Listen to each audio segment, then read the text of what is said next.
تہجد وہ عبادت ہے جو انسان کو اللہ کے سب سے زیادہ قریب کر دیتی ہے۔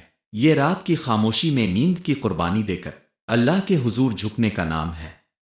جب دنیا سو رہی ہوتی ہے، اس وقت اللہ کے خاص بندے بیدار ہو کر اپنے رب سے راز و نیاز کرتے ہیں۔ تہجد کی سب سے بڑی نعمت دعا کی قبولیت ہے۔ نبی کریم نے فرمایا کہ رات کے آخری پہر اللہ تعالیٰ اسمان دنیا پر نزول فرماتے ہیں اور اعلان کرتے ہیں، ہے کوئی مانگنے والا کہ میں عطا کروں۔ تہجد دل کو سکون دیتی ہے، غموں کا بوجھ ہلکا کرتی ہے اور انسان کو صبر و یقین کی دولت عطا کرتی ہے۔ جو شخص تہجد کا عادی بن جاتا ہے، اللہ اس کے لیے راستے کھول دیتا ہے، ایسی جگہ سے رزق دیتا ہے جہاں سے گمان بھی نہیں ہوتا۔ تہجد گناہوں کی معافی کا ذریعہ ہے۔ یہ عبادت دل کو نرم کرتی ہے، آنکھوں کو آنسو عطا کرتی ہے اور روح کو پاکیزگی بخشتی ہے۔ تہجد پڑھنے والا شخص تکبر، بے چینی اور مایوسی سے محفوظ رہتا ہے۔ اگر تم اپنی زندگی میں سکون، دعا کی قبولیت، رزق میں برکت اور دل کا اطمینان چاہتے ہو تو تہجد کو اپنا معمول بنا لو۔ یقین جانو، رات کی تنہائی میں مانگی گئی دعا کبھی رد نہیں ہوتی۔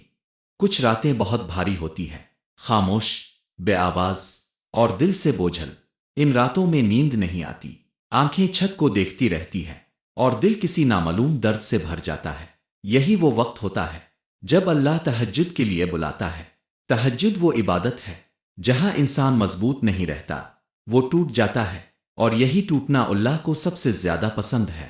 تہجد دل کے بوجھ ہلکے کر دیتی ہے، وہ درد جو دن میں چھپ جاتا ہے رات کو سجدے میں نکل آتا ہے۔ تہجد انسان کو یقین عطا کرتی ہے کہ میرا رب مجھے دیکھ رہا ہے، میری سن رہا ہے اور مجھے اکیلا نہیں چھوڑے گا۔ جو دن میں مسکرا کر تھک جاتا ہے، تہجد اسے سکون دے دیتی ہے۔